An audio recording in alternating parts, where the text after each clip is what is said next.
আসসালামু আলাইকুম। আজকে আমি আপনাদের মাঝে মাইক্রোসফট ওয়ার্ডের একটি গুরুত্বপূর্ণ বিষয় শেয়ার করব।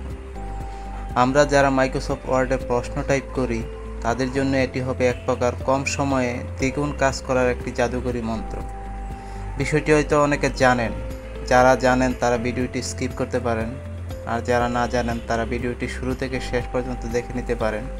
এতে করে আপনার রিয়েল লাইফের কাজের এক্সপিরিয়েন্স দ্বিগুণ হয়ে যাবে। আজকে আমি আপনাদেরকে দেখাবো কিভাবে কোনো প্রকার টাইপ না করে জাস্ট প্রযুক্তি ব্যবহার করে কপি পেস্ট করে কিভাবে একটা প্রশ্ন তৈরি করতে পারবেন। বর্তমানে বিভিন্ন এআই প্রযুক্তি হয়তো চলে এসেছে, সেগুলোর কিছু পেইড, কিছু ফ্রিতেও করা যায়, তাও লিমিটেড। সেগুলো আমরা অন্য একটা ভিডিওতে দেখব। আজকে আমরা দেখব কিভাবে নর্মালি জাস্ট কপি পেস্টের মাধ্যমে একটা প্রশ্ন তৈরি করতে পারি। দেখেন, আমাকে এক ভাই এই ছবিগুলো পাঠিয়েছে তাকে একটা সৃজনশীল প্রশ্ন তৈরি করে দেওয়ার জন্য।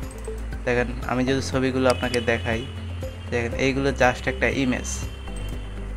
এখানে আমি একটা ইমেজ যদি দেখাই, এটা হাতে লেখা। এটাকেও আমরা আজকে দেখাবো কীভাবে কপি পেস্ট করে এটা থেকে আমরা একটা মাইক্রোসফট ওয়ার্ডে প্রশ্ন তৈরি করতে পারি। ক্রোম ব্রাউজারে চলে আসবো আর কি। ক্রোম ব্রাউজারে এসে যে রাইট পাশে সার্চ বাই ইমেজ নামে একটা অপশন আছে, এটাতে ক্লিক করব। ক্লিক করার পর এখানে দেখতে পাচ্ছেন আপলোড এ ফাইল, এটাতে ক্লিক করব। ক্লিক করে আমাদের যে ইমেজটা আছে সেই ইমেজটা এখানে আপলোড করে দিব। আপলোড করে দেওয়ার পর দেখতে পাচ্ছেন ইমেজটা এখানে চলে আসছে। এখানে সিলেক্ট টেক্সট নামে একটা অপশন আছে। দেখেন, এই যে আমার কার্সরটা আমাকে সিলেক্ট করার একটা অপশন দিতেছে। আমি যদি মাউসের লেফট বাটন ক্লিক করে এটাকে ড্র্যাগ করে সিলেক্ট করি, এখন দেখবেন এই লেখাগুলো আমার টেক্সটে কনভার্ট হয়ে কপি হয়ে গেছে। এখানে আমরা ছবিটা ড্র্যাগ করেও নিয়ে আসতে পারি। যদি আমরা ড্র্যাগ করে নিয়ে আসতে চাই, এখানে আবার ক্লিক করলাম। এই যে আমার ছবিটা এখানে আছে, এখান থেকে ড্র্যাগ করে নিয়ে এই যে এখানে ছেড়ে দিলাম, এই যে আমার ছবিটা চলে আসছে। এখন টেক্সটটাকেও আমরা কপি করলাম। এটা আমরা কিভাবে ছোটন এমজি ফন্টে কনভার্ট করব, তাই তো। নতুন একটা ট্যাব নিলাম আমরা। এখানে আমরা সার্চ করব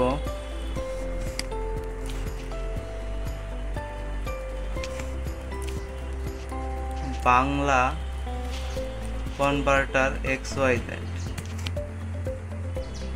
এটা লিখে সার্চ করার পর প্রথম যে আপনারা ওয়েবসাইটটি দেখতে পাচ্ছেন এখানে চলে যাবেন। এখন আপনারা একটা ম্যাজিক দেখতে পারবেন। আমি যে লেখাটা এখান থেকে কপি করে নিয়ে এসেছি টেক্সটে, এটা এখানে পেস্ট করব। পেস্ট করার পর এই যে কনভার্ট টু ওল্ড বাংলা অপশনটা দেখতে পাচ্ছেন, এতে ক্লিক করে দেব। দেখেন, আমার লেখাটা ছোটন এমজি ফন্টে এখানে কনভার্ট হয়ে গেছে। এখানে একটা বিষয় হচ্ছে, আমাদের কিছু কিছু যুক্তবর্ণ ভেঙে যেতে পারে, এই জন্য বিজয় বাংলা শব্দ ঠিক করতে এখানে ক্লিক করেন। একটা অপশন আছে নিচের দিকে, দেখেন, এটাতে ক্লিক করে দিবেন। এটা করার পরও কিছু যুক্তবর্ণ আপনার ভেঙে যাবে। ওইটা আমরা যখন মাইক্রোসফট ওয়ার্ডে নিয়ে যাব তখন দেখে দেখে ঠিক করে দিব। দেখেন, আমরা একটা রেডি প্রশ্ন এখানে রেডি করে রেখেছিলাম। এই যে 1 নম্বর প্রশ্নটাতে এখন আমি এটা পেস্ট করে দিচ্ছি।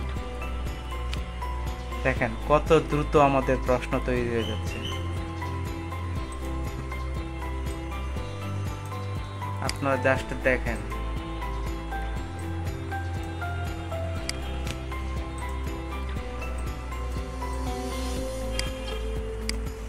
আমি কিছু লিখলাম না, কিছুই করলাম না, জাস্ট কপি পেস্ট করে এসে এখানে বসাই দিলাম।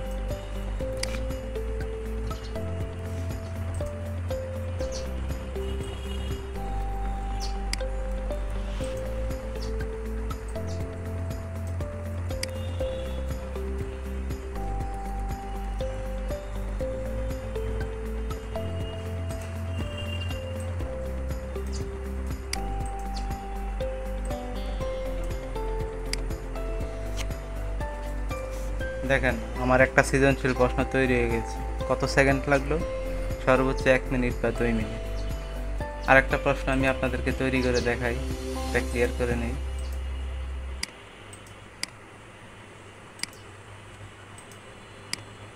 নতুন আরেকটা ছবি এখান থেকে আমি আপলোড করি। কিছুই না, জাস্ট এখান থেকে সিলেক্ট করে এটাকে টেক্সটে কনভার্ট করে কপি করে নিলাম। এখন এখান থেকে আমি ছোট নেমজি ফন্টে কনভার্ট করব। এই যে কনভার্ট হয়ে গেছে, এই যে দেখেন।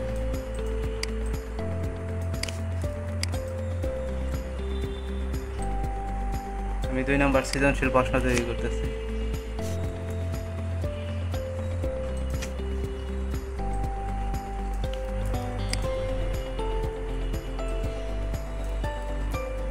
আপনারা জাস্ট দেখেন আমি কত দ্রুত কাজটা করে ফেলছি।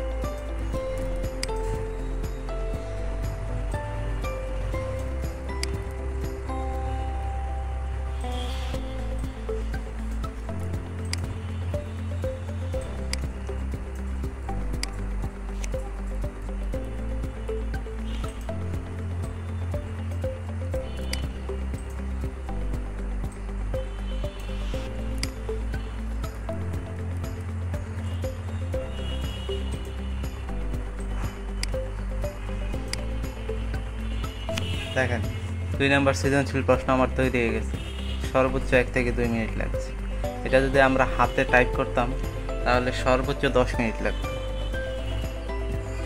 এখন আমি আপনাদেরকে আরেকটা ম্যাজিক দেখাই। দেখেন, এই যে আমি শুরুতে একটা প্রশ্ন দেখেছিলাম, এটা সম্পূর্ণ হাতে লেখা। দেখেন, এটাকেও আমরা চেষ্টা করব কিভাবে কপি পেস্ট করে টেক্সটে কনভার্ট করতে পারি। আসেন,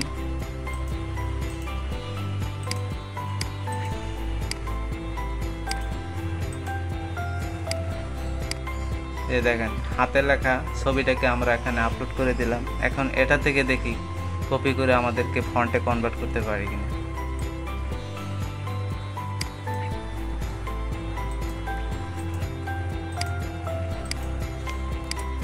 দেখেন কি আশ্চর্য বিষয়, এখানেও আমাদের ছবি থেকে লেখাগুলো প্রায় হাতে লেখা, তারপরও এটাকে কনভার্ট করে ফন্টে নিয়ে এসেছে।